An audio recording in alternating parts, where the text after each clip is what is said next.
பிரஜைகள் முன்னணியின் தேர்தல் பிரசார கூட்டம் ஒன்று நுவரெலியா கந்தபல பகுதியில் நேற்று நடைபெற்றது.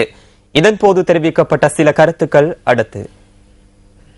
காலமாக அதாவது 150 வருட காலமாக மலையத்திலே நாங்கள் இன்னும் கொழுந்து பறித்துக் கொண்டுதான் இருக்கின்றோம். காரணம் என்னவென்றால் தேர்தல் வருகின்ற காலத்திலே வருவார்கள். பெரிய கிட்டத்தட்ட 50 வாகனம் 100 வாகனமாக இருக்கலாம். யாருடைய பணம்? மக்களின், உங்களுடைய சந்தா பணம். கிட்டத்தட்ட ஒரு கோடியே 48 லட்சம் போல சில பெரிய கட்சிகள் நீங்க ஒப்பிட்டு பார்க்கலாம். பணம், உங்களுடைய பணத்தை வைத்துக் கொண்டு அவர்கள் சொகுசாக வாழ்கின்றார்கள். நாம் இன்னும் இந்த லயத்திலே தான் வாழ்ந்து கொண்டிருக்கிறோம். சரியா? நான் பெரிய வசதி வாய்ப்பு, பெரிய அரசியல் மீட்டிங் இதெல்லாம் பெருசா எங்களுக்கு தெரியாது. நாங்க தோட்ட தொழிலாளி புள்ள. சரியா? தோட்ட தொழிலாளி பிள்ளைகளை இந்த முறை தான் லயத்துல உள்ளவன மாகாண சபைக்கு அனுப்பின ஒரே ஒரு லயத்துல உள்ள பிரதிநிதித்துவப்படுத்துற ஒரே ஒரு மந்திரி ரஜேஷ் ரங்கையா மட்டும்தான். அதை நீங்க எனக்கு கஷ்டம் நஷ்டம் லயத்துல பிறந்து வளர்ந்து எப்படி நம்ம குடும்பம் கஷ்டப்படுதுன்னு நம்மளுக்கு தெரியும். உணர்வோட கஷ்டப்பட்டவங்க. சரியா? அதை தெரிஞ்சு நீங்க யாருக்கு இன்னைக்கு வாராங்க கண்ணாடியை போட்டுக்கிட்டு சும்மா பைலட் பிரேம்நாத் மாதிரி நான் உங்கள் தோழன், இன்னொருத்தர் வர என்னென்னமோ கைக்கிறாங்க, ஒண்ணுமே தெரியல. ஆனா ஊருக்குன்னு ஒண்ணுமே செஞ்ச இல்ல. சரியா? யார் சரியா ஒரு கந்தப்பளைக்கு இன்னைக்கு மாகாண சபை உறுப்பினமா இருக்காங்க, பிரதேச சபை உறுப்பினமா இருக்காங்க. கந்தப்பளைக்கு என்ன செஞ்சிருக்காங்க? இம்முறை நாங்கள் சற்று தமிழ் மக்களாக, அதாவது தமிழ் முஸ்லிம் மக்கள் என்று இல்லாமல் தமிழ் பேசும் மக்களாக நாங்கள் ஒன்றிணைந்து இம்முறை பிரஜைகள் முன்னணி சார்பாக உங்கள் முன் வேட்பாளராக களமிறங்கியுள்ளோம். அதற்கு முக்கிய காரணம் என்னென்றால் எங்கள் இம்முறை சிறுபான்மை மக்களுக்கான இம்முறை பாரிய அனர்த்தங்கள் ஏற்பட்டுள்ளது. இம்முறை பிரஜைகள் முன்னணி சார்பாக வெறுமனையே எங்கள் தலைவர் வாக்குறுதிகள் கூற மாட்டார். ஏனென்றால் உங்களுக்கு அபிவிருத்தி வேலைகள் ஏகப்பட்ட பாதை புனரமைப்பு கலாச்சார மண்டபம் என்று ஏற்கனவே உங்கள் முன் அதை செய்து தந்திருக்கிறார். எங்கள் வெறுமனையை நாங்கள் வாக்குறுதிகள் கூறவில்லை. யாழ் ஊடக மையத்தில் நேற்று இடம்பெற்ற செய்தியாளர் சந்திப்பில் தமிழ் தேசிய கூட்டமைப்பில் அங்கம் வகிக்கும் பிளாட் கட்சியின் தலைவர் தர்மலிங்கம் சித்தார்த்தன் கூட்டமைப்பின் தேர்தல் விஞ்ஞாபனம் தொடர்பில் கருத்து தெரிவித்தார். சில வேளைகளில் சில சொற்பதங்கள் முழுமையாக தமிழ் மிக மிக மிக தமிழ் பற்றாளர்களை திருப்திப்படுத்தி இருக்காவிட்டாலும் கூட இன்று இருக்கின்ற சூழ்நிலையிலே இந்த சர்வதேச சமூகத்தை நாங்கள் முகம் கொடுக்கின்ற சூழ்நிலை ஒரு நியாயமான தீர்வு என்று இதை கருதுகிறார்களோ சுய நிர்ணயத்தை ஏற்றுக்கொண்டு ஒரு சமஷ்டி அமைப்பின் கீழ் வரக்கூடிய ஒரு தீர்வை அவர்கள் நிச்சயமாக ஏற்றுக்கொள்வார்கள் என்ற ரீதியிலே அந்த சொற்பதங்கள் பாதிக்கப்பட்டது. எங்களை நாங்கள் ஒரு தேசிய இனமாக பாரம்பரியமாக வடகிழக்கிலே வாழுகின்ற ஒரு பூர்வீக குடிகளாக நிலம் சார்ந்தும் மொழி சார்ந்தும் இருக்கின்ற ஒரு தேசிய இனம் என்பதை நாங்கள் ஏற்றுக்கொள்ளத்தான் வேண்டும். இதுவரை காலமும் பாதுகாத்து வந்த மலையக தோட்டங்களை எந்தவொரு காரணத்துக்காகவும் விட்டுக் கொடுக்கப் போவதில்லை என்று பொருளாதார அபிவிருத்தி பிரதி அமைச்சர் முத்து சிவலிங்கம் தெரிவிக்கின்றார். நேற்று ஹட்டன் பகுதியில் நடைபெற்ற கூட்டம் ஒன்றில் கலந்து கொண்டு உரையாற்றிய போதே அவர் இதனை குறிப்பிட்டார். இப்போ உங்களுக்கு தெரியும், நம்மளுக்கு தெரிஞ்ச தொழில் ரெண்டு தான், தேயிலை ரப்பர் தான் விட்டி. அப்புறம் நம்ம ஆளுகள் என்ன பண்ணாங்க, பொட்டிக்கடை போட சொல்றாங்க. அப்புறம் அது பொட்டிக்கடை போட்டு தோட்ட பசாரா வந்துச்சு. அது அப்புறம் கொஞ்சம் முன்னேறி டவுன் ஆச்சு. இப்போ அப்படித்தான் நிறைய டவுன் மலையத்தில் இருந்தது. இப்போ அந்த 3 தான் முதல்ல நம்ம கையில் இருந்துச்சு தொழில். அதுக்கப்புறம் இப்போ நம்ம பசங்கள்லாம் ஆட்டோ போடுற தொழில் இருக்காங்க. அதே நேரம் இப்போ அடுத்து வர்ற நம்ம பிள்ளைகள்லாம் யாருமே போய் கொழுந்து பறிக்க மாட்டாங்க. எல்லாம் படிச்சு அவங்க வேற தொழிலை செய்வாங்க. அப்போ தொழில் செய்யற நேரம் அவங்க எங்க போறது நிதிக்கு. இப்போ உதாரணத்துக்கு எடுத்துக்கிட்டா இந்த ஆட்டோ வாங்குறதுக்குலாம் அவங்க அப்பா அம்மா விட்டு பென்ஷன் தான் பாதிக்கிறாங்க. சில பேர் என்ன பண்றாங்க, அதை சரியான டியூவை கட்டாததுனால ஆட்டோ தூக்கிட்டு போயிடுறாங்க லீசிங் கம்பெனியில். ஆட்டோவும் போயிடுது, பென்ஷனும் போயிடுது. இதனால நாங்கள் பார்க்குறோம் எப்படியாவது பேசி இந்தியாவிலே சொல்லியிருக்கோம், ஒரு சுழற் நிதி மாதிரி ரிவால்விங் ஃபண்ட் வைக்க முடியுமா? இப்போ நம்ம பிள்ளைகளுக்கு ஏதாவது அந்த தொழில் செய்வதற்காக. நமக்கு கிராமங்கள் தேவை, தோட்டங்கள் தேவையில்லை, நகரங்கள் தேவையில்லை. நமக்கு வேணும் கிராமங்கள். நம்ம கைவசம் உள்ள தேயிலை தோட்டம் இல்லை, நாம எதையும் விட்டு கொடுக்க தயாரா இல்லை. அது தேயிலை இல்லாம இருக்கலாம். அந்த காணியை 200 வருஷமா நம்ம சமூகத்தினர் பாதுகாத்து வந்திருக்காங்க, காடை அழிச்சிருக்காங்க. எங்களுக்கு இன்னைக்கு கிராமங்கள் வேணும். இந்த ஆண்டுல இருந்து நாங்கள் அந்த முயற்சியில முன்னெடுத்துருக்கோம். நாங்கள் அந்த முயற்சியை முன்னெடுத்து சொல்றோம். அதான் இந்திய அரசாங்கத்தை நாடுறோம். தேவை ஏற்பட்டா இங்கிலாந்து அரசாங்கத்தை, வெள்ளக்கார அரசாங்கத்தை நாட வேண்டிய சூழ்நிலை ஏற்படும். இம்முறை மாகாண சபை தேர்தலை கண்காணிப்பதற்காக தெற்காசிய நாடுகளைச் சேர்ந்த 19 கண்காணிப்பாளர்கள் வருகை தரவுள்ளதாக தேர்தல்கள் ஆணையாளர் மஹிந்த தேசப்பிரிய தெரிவிக்கின்றார். இதனைத் தவிர பொதுநலவாய நாடுகளைச் சேர்ந்த 4 பிரதிநிதிகளும் தேர்தல் குறித்து ஆராய்வதற்காக வருகை தரவுள்ளதாக அவர் கூறினார். இன்று பிற்பகல் ஊடக நிறுவனங்களின் பிரதிநிதிகளுடனான கலந்துரையாடலின் போது தேர்தல்கள் ஆணையாளர் இதனை குறிப்பிட்டார். දකුණු ආසියාතික මැතිවරණ බලධාරීන්ගේ සංගමේ නිරීක්ෂකයන් රටවල් නියෝජනය කරමින් தெற்காசிய தேர்தல் அதிகாரிகளின் சங்கத்தை பிரதிநிதித்துவப்படுத்தி 19 பேர் அடங்கிய குழு ஒன்று வருகை தரவுள்ளது. இந்த குழுவின் தலைவராக இந்தியாவின் முன்னாள் தலைமை தேர்தல் ஆணையாளர் எம் கோபாலசாமி செயற்பட உள்ளார்.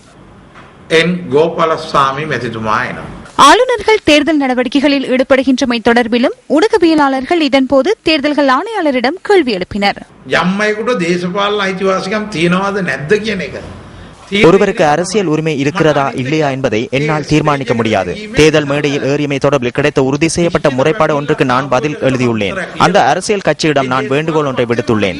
ஆளுநர்களை அரசியல் நடவடிக்கைகளுக்காக பகிரங்க அரசியல் செயற்பாடுகளில் ஈடுபடுத்துவதை தவிர்த்துக் கொள்வதே சிறந்தது என எழுதியுள்ளேன். என்னால் உறுதியான தீர்மானம் ஒன்றை அறிவிக்க முடியாதுள்ளதால் அதற்கான அதிகாரம் உள்ள நிறுவனம் ஒன்றை தீர்மானத்தை மேற்கொள்ள வேண்டும்.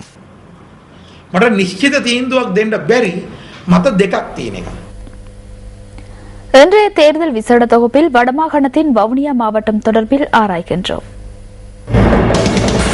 மாகாண சபை தேர்தல் 2013 விசேட கண்ணோட்டம். வடமாகாணம் வவுனியா மாவட்டம். வவுனியா மாவட்டம் நிர்வாக நோக்கத்திற்காக 4 பிரதேச செயலக பிரிவுகளாகவும் 102 கிராம சேவையாளர் பிரிவுகளாகவும் பிரிக்கப்பட்டுள்ளது. இந்த முறை வடமாகாண சபை தேர்தலில் வவுனியா மாவட்டத்தில் வாக்களிக்க 94,644 வாக்காளர்கள் தகுதி பெற்றுள்ளனர். ஒரு தேர்தல் தொகுதியை கொண்ட வவுனியா மாவட்டத்தில் 89 வாக்களிப்பு நிலையங்கள் அமைக்கப்பட உள்ளன. வவுனியா மாவட்டத்தில் 12 அரசியல் கட்சிகளும் 6 சுயேட்சை குழுக்களும் தேர்தல் களத்தில் குதித்துள்ளன. இம்முறை தேர்தலில் மொத்தமாக 171 வேட்பாளர்கள் போட்டியிடுகின்றனர். வவுனியா மாவட்டத்திலிருந்து ஒரு கட்சியின் சார்பாக 8 பேர் வேட்புமனு தாக்கல் செய்ய முடியும். ஆயினும் மாவட்டத்தில் இருந்து வடமாகாண சபைக்கு 6 உறுப்பினர்கள் மாத்திரமே தெரிவு செய்யப்படுவார்கள். மாகாண சபை தேர்தல் 2013 விசேட கண்ணோட்டம்.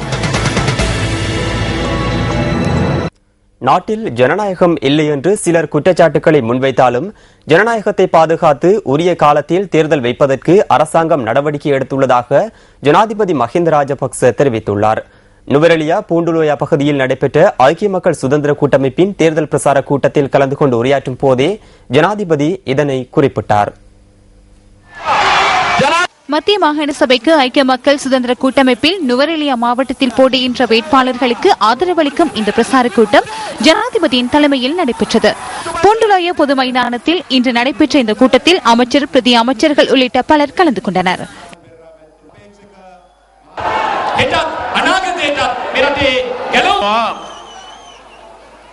මේ මැතිවරණය පිට ඉතා වැදගත්. මම එහෙම කිව්වේ මේක දිහා බලාගෙන ඉන්න හුඟක් අය. දැන් එකපාරක් කිව්වා මේ රටේ ප්‍රජාතන්ත්‍රවාදය නෑ කිය කෑ ගන්නවා ආම්දුරනේ. இந்த தேர்தல் எமக்கு மிகவும் முக்கியமானது. இந்த தேர்தல் குறித்து பலர் அவதானத்துடன் இருக்கின்றனர். நாட்டில் ஜனநாயகம் இல்லை என்று சிலர் கூறினர். சிலர் நமக்கு எதிராக பிரேரணைகளை முன்வைக்கின்றனர். ஆனால் நாங்கள் இங்கு தேர்தலை வைக்கின்றோம். தேர்தலில் இவர்களுக்கு வெற்றி பெற முடியாது. நாம் வடக்கில் தேர்தலில் வெற்றி பெற்றுள்ளோம். 30 வருட யுத்தத்தை நிறைவு செய்து அவர்களுக்கு வாக்குரிமையை பெற்றுக் கொடுத்துள்ளோம். சுயாதீனமான சுதந்திரமான ஒரு தேர்தலை நடத்துகிறோம். 30 வருட யுத்தத்தின் பின்னர் மக்களுக்கு சுதந்திரத்தை பெற்றுக் கொடுத்தோம். அத்தோடு நாம் நின்றுவிடவில்லை. கொழும்பு நகரில் மாத்திரம் காப்பட் வீதிகள் காணப்பட்டன. இன்று கிராமங்களில் அனைத்து பகுதிகளிலும் காப்பட் வீதிகள் காணப்படுகின்றன. இந்த பிள்ளைகள் தொடர்ந்தும் தோட்டங்களில் இருக்கக்கூடாது. இவர்களை தோட்டங்களில் இறுக்கி வைக்கக்கூடாது. இவர்கள் கல்வி கற்று முன்னோக்கி செல்ல வேண்டும் என்று இந்த கிராமத்தில் எந்த ஒரு பட்டதாரியும் தொழில் இல்லாமல் இல்லை. අපිට ඕන මේ රටේ අය අධ්‍යාපනයක් ලැබලා මේ රටේ ඉහළට යනවා දකින්න. අද කිසිම උපාධිධාරියෙක් මේ ගමේ විරැකියාව වෙන්නේ නැහැ. හරිද?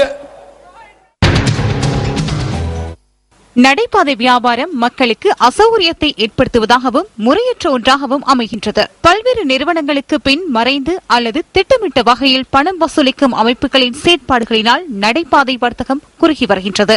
வெளிப்படை தன்மையின்றி மேற்கொள்ளப்படுகின்ற கட்டண அறவீடுகளை அறியும் நடைபாதை வர்த்தகர்கள் தம்மை நாடி வரும் நுகர்வோரிடம் அதனை ஈடு செய்வதற்கு முனைகின்றனர். மரக்கறி மற்றும் பழவகை விற்பனையை முறையாக நடாத்தி செல்வதற்காக அடிப்படை வசதிகள் ஏற்படுத்தி கொடுக்கப்பட்டாலும் திருகோணமலை நகரசபை எல்லையில் அந்த வர்த்தக நடவடிக்கைகள் நடைபாதையிலேயே இடம்பெறுகின்றன. இவ்வாறு நடைபாதை வர்த்தகத்தில் ஈடுபடுவோரில் சிலர் நகரசபைக்கு வரி செலுத்துகின்றனர். ஏனையோரும் வர்த்தக நடவடிக்கைகளை முன்னெடுப்பதற்கு நாளாந்தம் ஒரு தொகையை செலுத்துவதாக கூறினாலும் அது நகரசபையை சென்றடைவதில்லை. இவர்கள் திருகோணமலை நகருக்கு வெளியே இருந்து வியாபாரத்திற்காக நகரத்திற்கு வருகின்றனர். நகரசபைக்கு முறையாக வரி செலுத்துபவர்கள் தாம் நடைபாதையில் வியாபாரம் செய்வதற்கு அன்றி இந்த வர்த்தக கட்டிட தொகுதியில் தமக்காக ஒதுக்கப்பட்டுள்ள வர்த்தக நிலையத்திற்காகவே அந்த கட்டிடங்களை செலுத்துகின்றனர். கிழக்கின் உதயம் திட்டத்தின் கீழ் 47 மில்லியன் ரூபாய் செலவில் இந்த கட்டட தொகுதியை நகர அபிவிருத்தி அதிகார சபை நிர்மாணித்திருந்தது. இந்த கட்டட தொகுதி திறக்கப்பட்டு சுமார் 4 வருடங்களுக்கு பின்னர், அதாவது கிழக்கு மாகாண சபை தேர்தலுக்கான திகதி அறிவிக்கப்பட்டிருந்த நிலையில் பிரசார நடவடிக்கையில் ஈடுபட்டிருந்த அரசாங்கத்தின் 2 அரசியல்வாதிகள் இந்த கட்டட தொகுதியின் மேல் மாடிக்கு செல்வதற்காக பாலம் ஒன்றை அமைக்க அடிக்கல் நாட்டி வைத்தனர். இந்த வாக்குறுதி நிறைவேறாத அதேவேளை கட்டட தொகுதியின் மேல் மாடியில் உள்ள வர்த்தக நிலையங்கள் வியாபார நடவடிக்கைகளுக்கு உகந்ததாக இல்லை.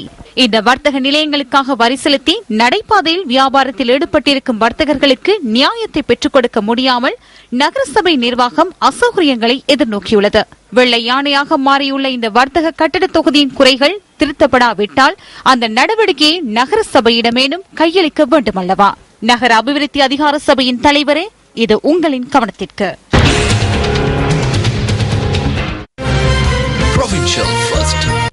மட்டக்களப்பு மாவட்ட பாட்பண்ணையாளர்கள் எதிர்கொள்ளும் நெருக்கடிகள் குறித்து நியூஸ் ஃபர்ஸ்ட் என்று ஆராய்கின்றது.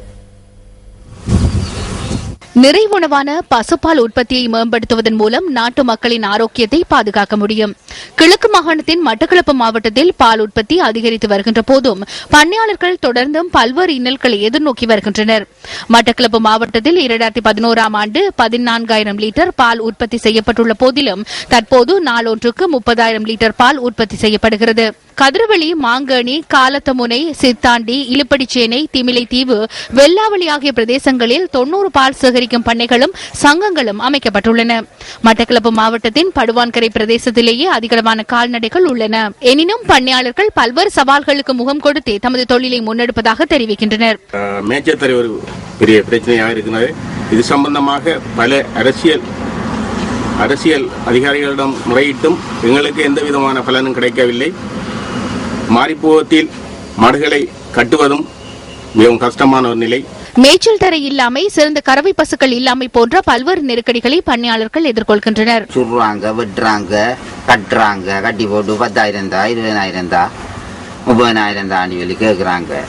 மாடு மேய்க்க போற உள்ளங்களுக்கு அடிக்கிறாங்க. பால் பண்ணையாளர்களின் அடிப்படை தேவைகளை நிவர்த்தி செய்வதன் மூலம் பால் உற்பத்தியை மேலும் பெருக்க முடியும் என்றும் பண்ணையாளர்கள் தெரிவிக்கின்றனர்.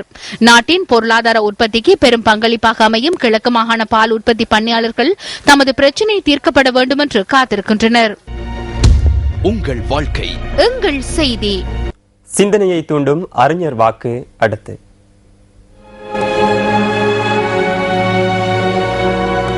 நெஞ்சிலே உறுதியும் நேர்மை எண்ணமும் இல்லாமல் வஞ்சனை செய்யும் கயவர்களே, வாய்ச்சொல்லில் வீரர்களாக இருக்கின்றீர்கள்.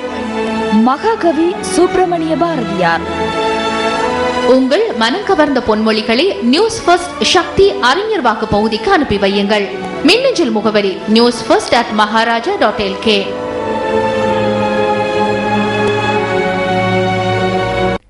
அரசாங்கத்துக்கு சொந்தமான தேசிய சேமிப்பு வங்கி $500 மில்லியன் கடன் பெறுவதற்கு நடவடிக்கை எடுத்துள்ளதாக ராய்ட்டர் உள்ளிட்ட வெளிநாட்டு ஊடகங்கள் செய்தி வெளியிட்டுள்ளன. அதற்காக முறிகளை விற்பனை செய்யும் செயற்பாடு ஆரம்பிக்கப்பட்டுள்ளதாக அந்த செய்திகளில் குறிப்பிடப்பட்டுள்ளன. தேசிய சேமிப்பு வங்கி வெளியிடும் சர்வதேச முறிகளின் முதிர்வு காலம் 5 வருடங்கள் என்று ராய்ட்டர் உள்ளிட்ட சர்வதேச ஊடகங்கள் செய்தி வெளியிட்டுள்ளன. அதன் ஆரம்ப வட்டி வீதம் 9.25% எனவும் குறிப்பிடப்பட்டுள்ளது. இந்த பணமுறிகளை பார்க்லேஸ், சிட்டி குரூப், HSBC ஆகிய நிறுவனங்கள் விற்பனை செய்கின்றன. பணமுறிகளை விநியோகிப்பதற்காக ஊக்குவிப்பு செயற்பாடுகள் கடந்த வாரம் நிறைவு பெற்றுள்ளதாக சர்வதேச தகவல்கள் தெரிவிக்கின்றன. இத்துடன் நியூஸ் ஃபர்ஸ்டின் 8 மணி பிரதான செய்திகள் நிறைவு பெறுகின்றன. வணக்கம்.